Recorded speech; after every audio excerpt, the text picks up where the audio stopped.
Praise the Lord. ദൈവത്തിന്റെ പരിശുദ്ധ നാമം ഈ രാത്രി വാഴ്ത്തപ്പെടുമാറാകട്ടെ. അനുഗ്രഹിക്കപ്പെട്ട ഒരു പകൽ സമയം നമുക്ക് ദൈവം ദാനമായി നൽകിയതിനായി ആദ്യമായി ദൈവത്തെ സ്തുതിക്കുന്നു. ഞാൻ പലപ്പോഴായി എൻ്റെ അനുഭവത്തിൽ വന്ന പല സാക്ഷികളും പോസ്റ്റ് ചെയ്യാനിടയായിട്ടുണ്ട്. അത് നിങ്ങളുടെ പ്രാർത്ഥനയും പ്രോത്സാഹനത്തെ ഓർത്ത് ഞാൻ ദൈവത്തെ സ്തുതിക്കുന്നു. മറ്റൊരു സാക്ഷ്യത്തിലേക്ക് കടന്നു പോകുന്നു. ഞാന് തിരുവനന്തപുരം പട്ടണത്തിൽ കുറച്ച് വർഷങ്ങൾ ഒരു ഓട്ടോറിക്ഷ ഓടുവാനിടയായി. ആ ഓട്ടോറിക്ഷ ഓടുന്ന സമയത്ത് ഞാൻ മറ്റുള്ള പ്രവർത്തനങ്ങൾക്കും ഞായറാഴ്ച ശുശ്രൂഷകൾക്കൊക്കെയും സാക്ഷ്യം പറയാനൊക്കെ കടന്നു പോകുമായിരുന്നു. എന്നാൽ എനിക്ക് കോട്ടക്കൽ എന്ന സ്ഥലത്തേക്ക് ഒരു സുഹൃത്തുമായി കടന്നു പോകേണ്ടൊരു ആവശ്യം വന്നു. തന്നെ ഹോസ്പിറ്റലിൽ അഡ്മിറ്റ് ചെയ്യുമ്പോൾ ചില ദിവസങ്ങൾ ഞാനും അവിടെ ഹോസ്പിറ്റലുണ്ടായിരുന്നു. ഞാൻ എവിടെ കടന്നു പോയാലും പ്രത്യേകിച്ച് ഞാൻ ഈ ട്രാക്റ്റും സുവിശേഷ പ്രതികളും കൊടുക്കാറുണ്ട്. അങ്ങനെ ട്രാക്റ്റ് കൊടുത്തത് മുഖാന്തരം ഡോക്ടർ എന്നെ റൂമിലേക്ക് വിളിച്ച് നീ ഇങ്ങനെ ഇത് ആവർത്തിക്കരുതെന്ന് പറയുവാനിടയായി. എങ്കിലും ഞാൻ എന്റെ കൂടെ കടന്നുവന്ന പ്രിയ സഹോദരൻ രണ്ടുപേർക്ക് വേണ്ടി പ്രാർത്ഥിക്കാൻ പറഞ്ഞു. അവര് രോഗികളായി കിടക്കുന്ന അനുഭവമാണ്. മാനസികമായ പ്രശ്നങ്ങൾ മുഖാന്തരം. എന്നാൽ അവർക്ക് വേണ്ടി പ്രാർത്ഥിക്കുകയും ആ രണ്ടുപേരും ദൈവസ്ഥല രക്ഷയിലേക്ക് വരുവാൻ ഇടയായത് ഓർത്ത് ദൈവത്തെ സ്തുതിക്കുന്നു. ഞാന് അവർക്ക് വേണ്ടി 3 നേരം പ്രാർത്ഥിക്കാനുള്ള പ്രാർത്ഥനയൊക്കെ ഒരു പേപ്പറിൽ എഴുതി കൊടുത്തു. അങ്ങനെ അവിടെ നിന്ന് ഞാൻ എന്റെ ഹോസ്പിറ്റലിലുള്ള ചില ദിവസം കഴിഞ്ഞ് ഞാൻ നാട്ടിലേക്ക് വരുവാനിടയായി. എന്നാൽ പിന്നത്തെ ഞാൻ അറിഞ്ഞു അവർ യഥാർത്ഥമായൊരു രക്ഷയിലേക്ക് വരികയും അവര് സ്നാനപ്പെടുവാൻ തക്കവണ്ണം ആഗ്രഹിക്കുന്നു. അങ്ങനെ സ്നാനം കാണാൻ പോയ ഞാൻ തിരുവനന്തപുരത്ത് നിന്ന് ട്രെയിനിൽ തിരൂരിറങ്ങുവാൻ വേണ്ടി കാത്തു നിന്ന ഞാൻ സ്നാനം കാണുവാൻ വേണ്ടിയാ പോകുന്നത്. പക്ഷേ അവര് രണ്ടുപേരെയും ഒരു സഹോദരിയെ കൂടെ സ്നാനപ്പെടുത്തുവാൻ ദൈവം എനിക്ക് കൃപ നൽകി. Praise the Lord. ഞാൻ അതിന് മുമ്പായി സ്നാനപ്പെടുത്തിയിട്ടില്ല. അങ്ങനെ ഒരു ശുശ്രൂഷ ഞാൻ ചെയ്തിട്ടുമില്ല. ഞാനത് കണ്ടിട്ടുണ്ട്. പക്ഷേ ആ സമയത്ത് തമ്പാനൂരായിരിക്കുമ്പോഴാണ് പറയുന്നത് ബ്രദർ ആയിരിക്കണം അവരെ സ്നാനപ്പെടുത്തേണ്ടത്. നമ്മുടെ ഭാഷ എനിക്ക് അതിനെക്കുറിച്ചൊന്നും അറിയില്ല.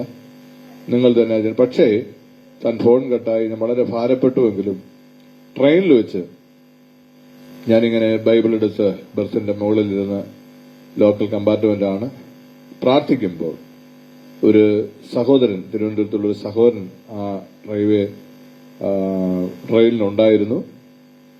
എന്നോട് ചില കാര്യങ്ങളെ സംസാരിക്കുവാൻ ഇടയായി. സ്നാനത്തെക്കുറിച്ചാണ് താനും എന്നോട് സംസാരിച്ചത്. ഏകദേശം രാത്രിയായിട്ട് ഈ സ്ഥലം വ്യക്തമായി അറിയുന്നില്ലെങ്കിലും കുറെ സമയം തന്റെ സഹോദരനോട് ഈ സ്നാനത്തെക്കുറിച്ച് പറയുവാനും താൻ അത് ഏറ്റെടുക്കുവാനും തനിക്ക് വേണ്ടി പ്രാർത്ഥിക്കുവാനിടയായി. അപ്പോൾ എനിക്ക് സ്നാനപ്പെടുത്തേണ്ടതായ ഒരു നിയോഗം അല്ലെങ്കിൽ ഒരു അറിവ് കർത്താവ് എനിക്ക് അതിൽ കൂടെ നൽകുവാനിടയായി. എന്നിട്ടും ഞാൻ അവിടേക്ക് കടന്നുപോയി. അവിടെ നിന്ന് അവരെ തിരൂരിൽ നിന്ന് കോഴിക്കോട് ഒരു ദൈവദാസന്റെ ഭവനത്തിനകത്ത് കൊണ്ടുപോയാണ് അവരുടെ ടാങ്കിൽ സ്നാനപ്പെടുത്തേണ്ടത്. ഞാൻ അതുവരെയും പ്രാർത്ഥിച്ചു, കർത്താവെ ഒരാളെ നീ വേറെ ഒരുക്കണമേ എന്ന് പ്രാർത്ഥിക്കുവാനിടയായി. എനിക്കിത് അറിയില്ല. ആമേൻ, സ്തോത്രം. എന്നാലും ഞാൻ അവിടെ കടന്നുപോയി. അതുവരെ ഞാൻ പ്രാർത്ഥിച്ചു അവിടെ ചെല്ലുന്നവർ വേറൊരാൾ. എന്നാൽ ആ ഭവനത്തിലേക്ക് ചെന്നു. ആ ഭവനത്തിൽ അവര് ദൈവദാസൻ, നല്ല പ്രായമുള്ള ദൈവദാസൻ ഉണ്ടായിരുന്നു. എന്നാൽ ആ ദൈവദാസനും അവരെ സ്നാനപ്പെടുത്തുവാൻ വിസമ്മതിച്ചുകൊണ്ട് സ്നാനം കാണാൻ പോയ ഞാൻ അവരെ രണ്ടുപേരെയും രക്ഷയിലേക്ക് ആ ദിവസം രക്ഷയിൽ കൊണ്ടുവന്ന ഒരു സഹോദരിയെയും സ്നാനപ്പെടുത്തുവാൻ ദൈവം ഭാഗ്യം നൽകി.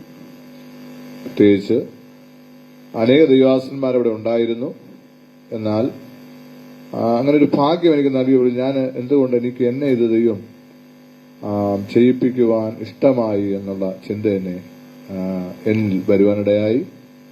ഞാൻ എന്റെ സഭയിൽ വിശ്വാസിയായിരിക്കുമ്പോൾ ദൈവദാസന്മാർ സ്നാനപ്പെടുത്തുമ്പോൾ അവരുടെ വസ്ത്രങ്ങളും എല്ലാം ചുമക്കുകയും അവരുടെ ബേഹ് ചുമക്കുകയും പ്രത്യേകിച്ച് വളരെ ആദരവോടുകൂടെ അവരോട് ചേർന്ന് നടന്നതിന്റെ ഫലമായി ദൈവം എന്നെയും അങ്ങനെ ഒരു ശുശ്രൂഷയിലേക്ക് കൊണ്ടുവന്നതുകൊണ്ട് ഞാൻ ദൈവത്തെ സ്തുതിക്കുന്നു.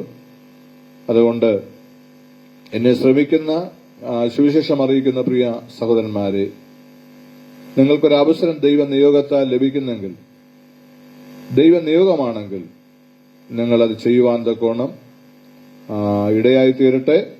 അത് മാത്രമല്ല, ഫിലിപ്പോസിനെ കുറിച്ച് നമ്മൾ പഠിക്കുമ്പോൾ ആ ശുശ്രൂഷയുടെ നടുവിൽ പൂർണ്ണമായി ഹൃദയത്തിൽ തീരുമാനമെടുത്ത എത്യോപ്യ രാജ്ഞിയുടെ അണ്ണനെ സ്നാനപ്പെടുത്തുന്നതായി കാണുവാനിടയാകുന്നുണ്ട്. അപ്പോൾ ഒരു ശുശ്രൂഷകൻ എന്ന നിലയ്ക്ക്, ഒരു അപ്പോസ്തലൻ എന്ന നിലയ്ക്ക് അങ്ങനെ ഒരു സാവകാശ സാഹചര്യം ദൈവം തരുന്നെങ്കിൽ ആ ശുശ്രൂഷയ്ക്ക് വേണ്ടി അനേകം ആളുകളിൽ ബലപ്പെടുത്തട്ടെ എന്ന് ഇതിന്റെ നാമത്തിൽ പ്രാർത്ഥിക്കുന്നു. അത് മാത്രമല്ല, നാം പരിശോധന ചെയ്യുമ്പോൾ ഒരു വ്യക്തി ആ രക്ഷ ഇവിടെ സന്ദേശം കേട്ട് എനിക്കും ആ കൽപ്പനകളെ പ്രമാണിക്കണമെന്ന് പറയുമ്പോൾ അത് ചെയ്യുവാൻ തോക്കണം നമ്മയും ദൈവം ബലപ്പെടുത്തട്ടെ. അങ്ങനെ സ്നാനം കാണാൻ പോയ ഞാൻ 3 പേരെ സ്നാനപ്പെടുത്തുവാൻ തക്കണം ദൈവം എന്നെ ഉപയോഗിച്ചു. ആ ദൈവത്തിന് നന്ദി അറിയിക്കുന്നു. അങ്ങനെ സുവിശേഷരെല്ലാം ഈ ദിവസങ്ങൾ ദൈവം ഉപയോഗിക്കട്ടെ എന്ന് ദൈവത്തിൽ പ്രാർത്ഥിക്കുന്നു. God bless you.